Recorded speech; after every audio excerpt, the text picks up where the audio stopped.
kita masuk ke materi persamaan garis dan bidang di ruang atau R3 ya. Nah, jadi persamaan garis dan ruang bidang di ruang dalam ruang seringkali atau R3 ini ya, seringkali diminta sebuah vektor yang tegak lurus pada dua buah vektor lain. Nah, jadi kalau misalnya ada di ruang ada sebuah vektor yang tegak lurus pada dua vektor lain, ini contohnya ya, misalnya U. Nah, U itu nilainya adalah U1, U2, U3, dan V1, V2, dan V3. Hasil kali silang antara U dan V adalah ini. Nah, misalnya U dan V dikali silang, maka hasilnya adalah ini. Jadi, ini di titik I, di titik D, dan di titik K.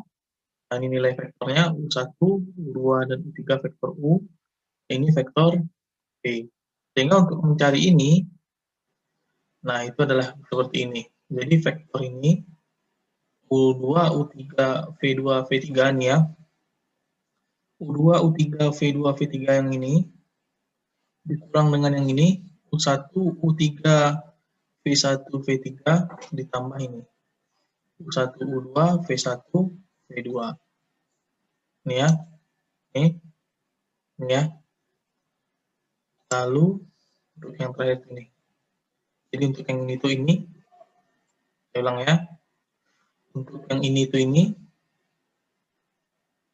untuk yang ini tuh, untuk yang ini tuh ini dan ini. Lalu untuk yang ini tuh adalah ini.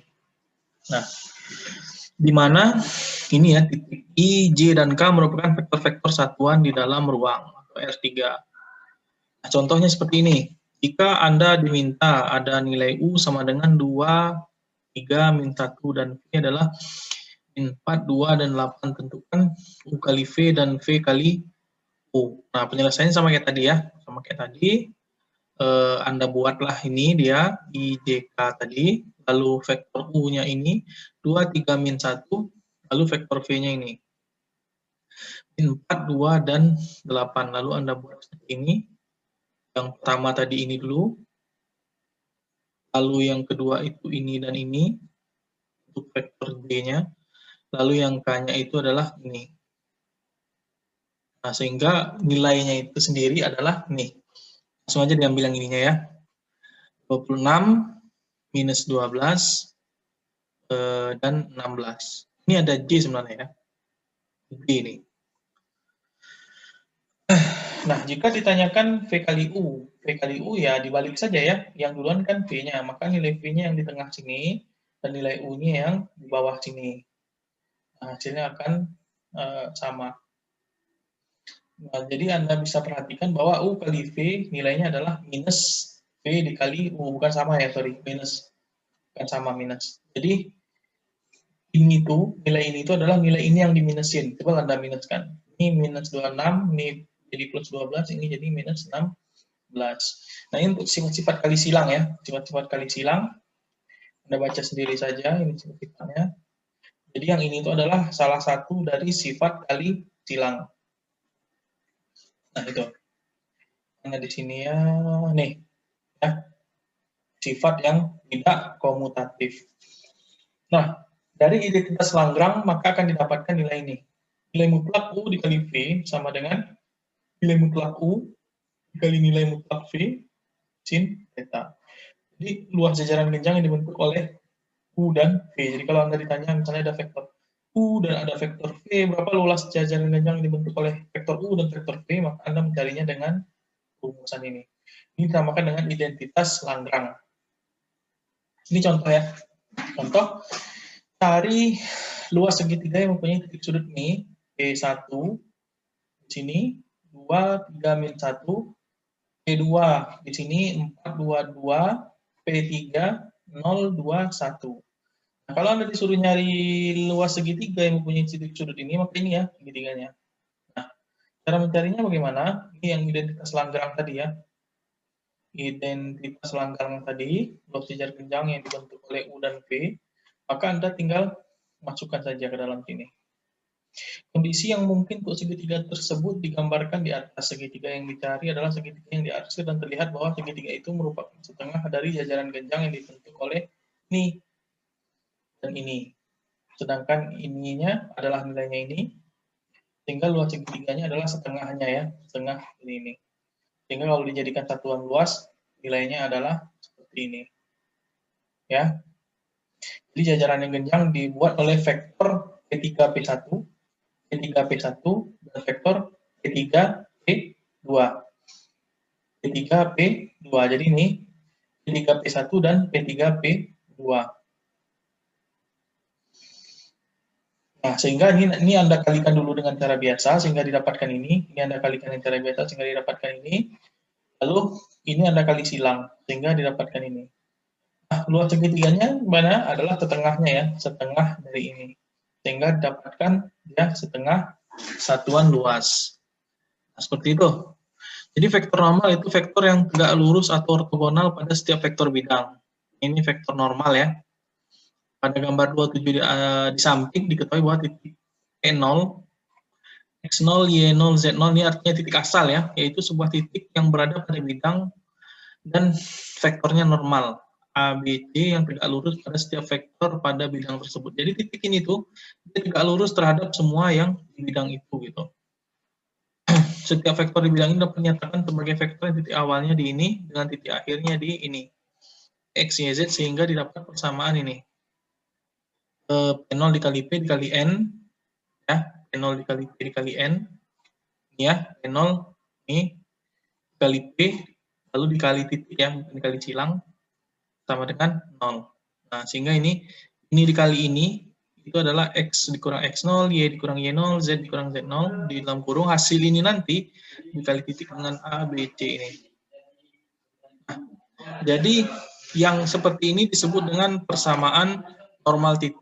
Jadi ini ya, ini dikalikan dengan ini dikalikan dengan ini dikalikan dengan ini. Ya, sehingga nanti akan dapat ini AX tambah BY tambah CX tambah D. D itu apa? D itu adalah nilai yang selain 0 di sini. Nah, itu ya.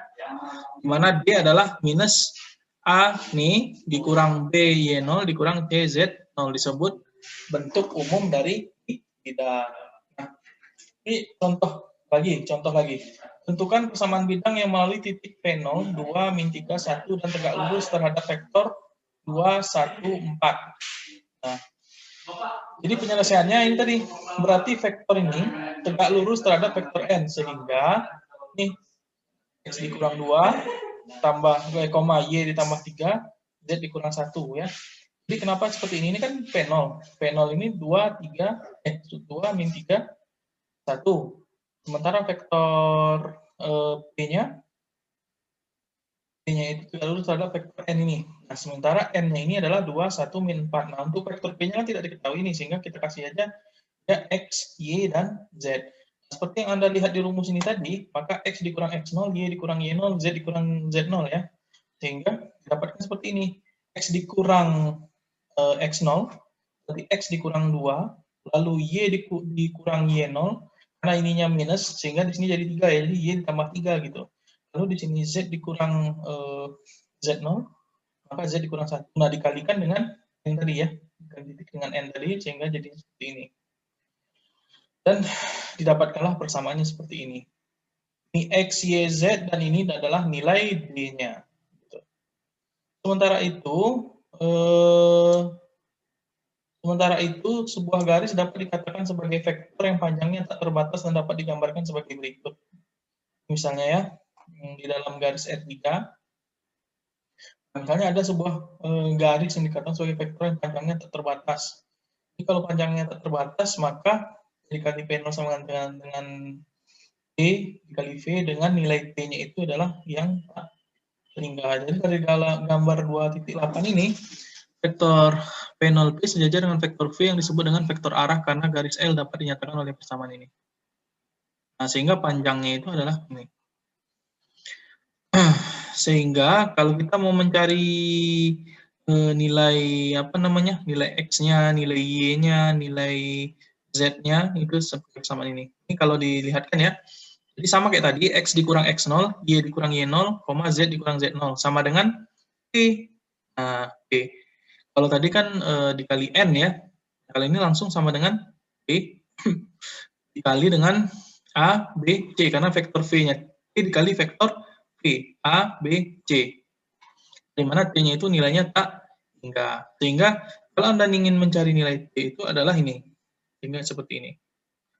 Ya, ini Anda sudah tahu ya maksudnya X ini nih. Ya, seperti ini. Karena ini tuh dia apa namanya?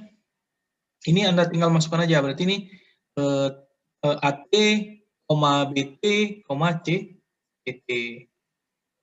Nah, sehingga nanti Anda bisa dapatkan ini ya. Setelah itu Anda bisa pindah yang ruas sebelah sini ke sini. Nah, sehingga nanti Anda bisa buat seperti ini. X sama dengan X0 ditambah AT, Y sama dengan Y0 tambah BT, Z sama dengan Z0 tambah TT. Nah, sehingga kalau Anda ingin mencari T, nilainya seperti ini. Oke. Namanya persamaan parametrik, dan ini namanya persamaan perbandingan. Contoh soalnya lagi. Tentukan persamaan garis sejajar dengan vektor V dan melalui titik ini. Tentukan persamaan garis yang sejajar dengan vektor V. Ini Anda sudah tahu vektor V-nya ya. Melalui titik ini. Nah, penyelesaiannya berarti vektor V ini sejajar dengan vektor arah V. Sehingga Anda tinggal masukkan aja X sama dengan X, kenapa X-nya saja kenapa ininya hanya X saja? Ya karena ini nilainya 0 kan? Ya, 0 kan? Nanti X dikurang 0 ya X. Lalu Y dikurang 2. Ya, Y dikurang 2. Lalu Z dikurang 1 nih. Sama dengan ini tadi, yang rumus ini tadi, ini P-nya, ini rumusnya tadi, ini P-nya, lalu yang sebelah situnya adalah P, ini V-nya ya. Nah, sehingga P-nya itu Anda masukkan nilai yang ini. Nah, sehingga Anda akan mendapatkan persamaan ini. X sama dengan min 2T, Y sama dengan 2 dikurang T, Z sama dengan 1 dikurang 3T, di mana nilai T-nya adalah dari minus tak hingga sampai plus tak hingga. Ini contoh yang kedua. Tentukan persamaan bidang yang tegak lurus terhadap garis ini. Ini jadi dibalik ya. Kalau tadi kan sudah tahu vektornya, kalau ini Anda sudah tahu persamaan garisnya gitu ya. Jadi X sama dengan 2 ditambah T, Y sama dengan 1 dikurang 2T, dan Z sama dengan min 3. Nah, penyelesaiannya, vektor arah pada garis tersebut adalah V. 1 min 2, 0. Dari mana itu? 1 min 2, 0. Ini aja Anda lihat. 1 min 2, 0. Jadi kalau untuk Y-nya itu V1 min 2, 0 ya. Ini dari sini nih, dari persamaan ini. Dari persamaan ini. Ini Z dikurang 3, Y dikurang 2. Karena Z-nya tidak ada T-nya ya, makanya Z-nya adalah 0. Sementara di sini itu adalah nilainya minus 2, sementara di sini adalah nilainya 1. Anda kembalikan dia ke persamaan asalnya yang seperti ini tadi. Nih.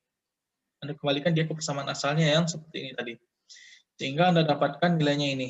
Dan titik yang dilalui oleh garis salah satunya adalah titik ini. Bidangnya tegak lurus pada bidang garis yang berarti vektor arah garis menjadi vektor normal bidang melalui titik yang dilalui oleh garis. Sehingga Anda masukkan persamaan seperti ini. Dengan demikian persamaan bidangnya, kalau Anda ditanya persamaan bidangnya apa, lah inilah persamaan bidangnya. Oke, jadi silahkan Anda coba kerjakan ini. Yang ini nanti untuk linknya nanti akan saya buatkan, ini masih link yang lama ya. Nanti untuk link pengumpulannya bisa Anda kumpulkan, nanti akan saya buatkan setelah ini. Jika ada pertanyaan, silakan nanti kita diskusi via WA. Ini itu dulu, nanti silakan video ini karena saya tidak bisa tadi datang waktu Anda kuliah, jadi video ini adalah mengganti kuliah yang seharusnya saya berikan. Itu dulu, terima kasih, selamat sore, Assalamualaikum warahmatullahi wabarakatuh.